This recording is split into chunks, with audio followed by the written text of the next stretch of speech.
నమస్తే, నేను మీ బోస్ కుమరి. అడ్వకేట్ రజనీ గారు జనసేన పార్టీలో ఉండేటువంటి వాళ్ళు బయటకు వెళ్ళిపోయారు.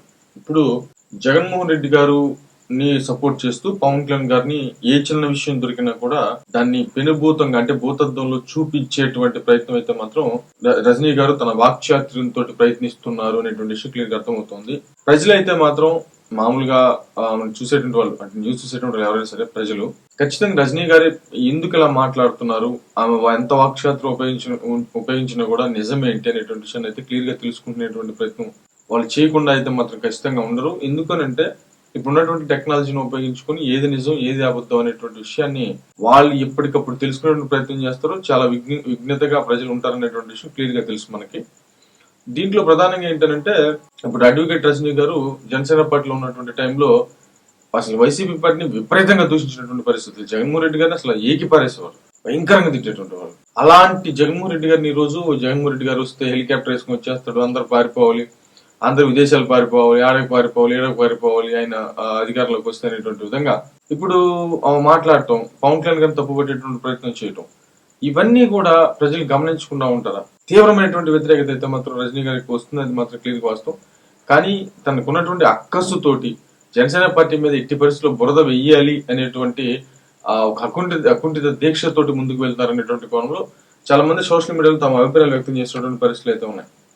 అయితే ఇప్పుడు ఉన్నటువంటి పరిస్థితి రీత్యా ఎందుకు ఇలా మాట్లాడుకున్నాం, ఈ టాపిక్ ఎందుకు ఆమె గురించి మాట్లాడుకుంటున్నాం అనేటువంటి విషయాన్ని చూస్తే ఇటీవల మామూలుగా ఇప్పుడు పవన్ కళ్యాణ్ గారి విషయంలో అంటే మన ఉగాది సందర్భంలో రోజా గారు మా అన్న మా వదిన ఇద్దరు కలిసి ఉగాది పండుగ చేశారు, మిగతా వాళ్ళు చేయట్లేదు, మిగతా వాళ్ళందరూ వేస్ట్, మేము హిందూ ప్రేమికులము, మేము హిందూ దేవుళ్ళు అంటే మాకు బాగా ఇష్టం, హిందూ విధానాన్ని మేము పూజించినట్టుగా ఎవరు పూజించరు, వాళ్ళు మా మీద అబండాలు వేస్తున్నారు అనేటువంటి విధంగా వైసీపీ పార్టీ మీద ఉండేటువంటి ఆ మచ్చని చెరిపేసేటువంటి ప్రయత్నంలో భాగంగా రోజా గారు మైక్ ముందుకు వచ్చి ఆ ప్రయత్నం చేస్తూ వచ్చారు. ఎందుకంటే వాళ్ళకు ఉన్నటువంటి మెయిన్ పర్సన్స్ లో ఈ రోజా గారు, అంబటి రాంబాబు గారు, కొడాలి నాని గారు అంటే పేరి నాని గారు, కొడాలి నాని గారు వీళ్ళందరూ ఉన్నారు కదా, వీళ్ళలో ఒక ఇద్దరు ముగ్గురు, రోజా గారితో సహా ఇద్దరు ముగ్గురు వైసీపీ పార్టీకి మాట్లాడేటువంటి వాళ్ళు మాత్రమే. వాళ్ళు ఏదో ఒకటి అంటే ఎట్లయినా సరే హిందువులకు దగ్గర చేయాలి జగన్మోహన్ రెడ్డి గారు అనేటువంటి విధంగా వాళ్ళు ముందుకు తీసుకెళ్లేటువంటి ప్రయత్నం చేస్తుంటారు, అది ఓకే.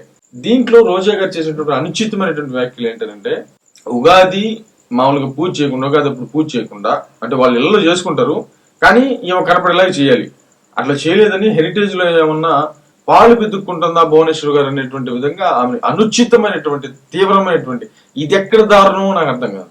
అక్కడ అసెంబ్లీలోనేమో నీచాది నీచంగా లోకేష్ గారి పుట్టుక గురించి చాలా అసభ్యకరంగా మాట్లాడారు ఆ టైంలో. ఆ తర్వాత వీళ్ళు ప్రతిపక్షంలోకి వచ్చిన తర్వాత మొన్న అంబటి రాంబాబు గారు డైరెక్ట్ గా చంద్రబాబు నాయుడు గారి తల్లిని దూషించినటువంటి పరిస్థితులు అయితే ఉన్నాయి. ఇప్పుడు డైరెక్ట్ గా మళ్ళీ భువనేశ్వర్ గారిని ఏ పాలు పిండుకుంటుందా హెరిటేజ్ అనేటువంటి అనుచితంగా మాట్లాడేటువంటి ప్రయత్నం చేయడం, ఇదంతా కూడా రైట్. ఇప్పుడు రజనీ గారికి ఇదంతా రైట్ ఏమో మరి. కానీ ఇప్పుడు ఇటీవల అంటే భారతి గారిని ఒక జనసేన వీర మహిళ తిరుపతి నుంచి మీకు తెలుసు మామూలుగా ఆమెని కొంత అనుచితంగా మాట్లాడినటువంటి పరిస్థితులు ఉన్నాయి, ఎవరు భారతి గారికి సంబంధించి. అయితే నేను కూడా వీడియో చేస్తాను, అట్లా మాట్లాడటం కరెక్ట్ కాదు. ఎందుకంటే భారతి గారు అసలు డైరెక్ట్ గా ప్రెస్ మీట్లు పెట్టి ఇంకోటి ఎవరిని దూషించలేదు, మాట్లాడలేదు. కానీ మీరు ఎందుకు ఆమెను టార్గెట్ చేస్తున్నారు అనే విధంగా నేను కూడా వీడియో చేసి పెట్టాను. ఆమె జోలికి వెళ్తాం మాత్రం ఖచ్చితంగా కరెక్ట్ కాదు. ఆమెను ఎందుకు మధ్యలోకి లాగేటువంటి ప్రయత్నం చేస్తారో తెలియదు. Okay right. ఇప్పుడు మామూలుగా అయితే రజనీ గారు అది తప్పని చెప్పాలి, ఇది తప్పని చెప్పాలి. వాస్తవంగా అయితే జనసేన పార్టీలో ఉంటేనేమో న్యూట్రాలిటీ గుర్తొస్తుందేమో. నేను జనసేన పార్టీలో ఉన్నా కూడా ఇది తప్పు అయితే తప్పు చెప్తా, అది ఉప్పు అయితే ఉప్పు చెప్తా అనేటువంటి విధంగా మాట్లాడు. దాన్ని కూడా జనసేన పార్టీ ఎప్పుడు కూడా ఆమెను తప్పు పట్టినటువంటి పరిస్థితులు చాలా మంది చెప్తూ ఉంటారు. కానీ అనుచితమైనటువంటి వ్యాఖ్యలు చేయటం జనసేన పార్టీ వల్లనే ప్లస్ మిగతా వల్లనే సరే అనుచితమైనటువంటి వ్యాఖ్యలు చేయటం తోటి ఒకసారి, 2 సార్లు, 3 సార్లు, 4 సార్లు వార్నింగ్ ఇచ్చి గేమ్తో కరెక్ట్ కాదని చెప్పేసి పార్టీ నుంచి పక్కకు పంపించేసినటువంటి పరిస్థితులు అయితే క్లియర్ గా తెలుస్తున్నాయి. చాలా మంది చెప్తున్నటువంటి పరిస్థితులు అయితే ఉన్నాయి.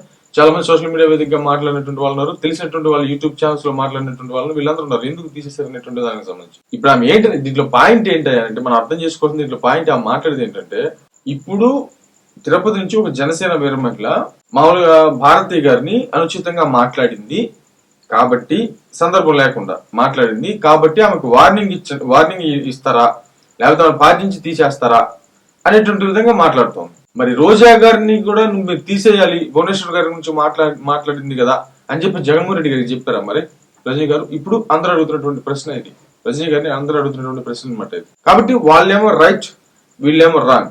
ఇప్పుడు ఏంటనంటే నన్ను పార్టీ నుంచి తీసేశారు, వార్నింగ్లు ఇచ్చి నేను ఇట్లా అనుచితంగా మాట్లాడినందుకు. మరి ఇప్పుడు పరిస్థితి ఏంటనేటువంటి విధంగా క్వశ్చన్ తలుచుకుందా ఏంటో తెలియదు. కానీ మొత్తానికైతే రజనీ గారు మాట్లాడేటువంటి ప్రయత్నం చేస్తున్నారు. కానీ గతంతో పోల్చుకుంటే జగన్మోహన్ రెడ్డి గారిని పచ్చిబూతులు తిట్టి, అంటే పచ్చిబూతులు అంటే తీవ్రంగా విమర్శించి విపరీతంగా మాట్లాడి, ఇప్పుడు జనసేన పార్టీ నుంచి బయటకు వచ్చారు కాబట్టి జగన్మోహన్ రెడ్డి గారు గ్రేట్ అని చెప్తూ, ఆయన ఎలక్షన్స్ లో గెలిస్తే ఆయన హెలికాప్టర్ వేసుకు వస్తారు, మీరు విమానాలు వేసుకు పారిపోవాలనే విధంగా మాట్లాడుతూ ఉంటే ఇది కరెక్టా? ప్రజలు గమనించరా? మరి మీరేమంటారు? మీ అభిప్రాయం తెలియచేయండి. మరి ఏమంటారు?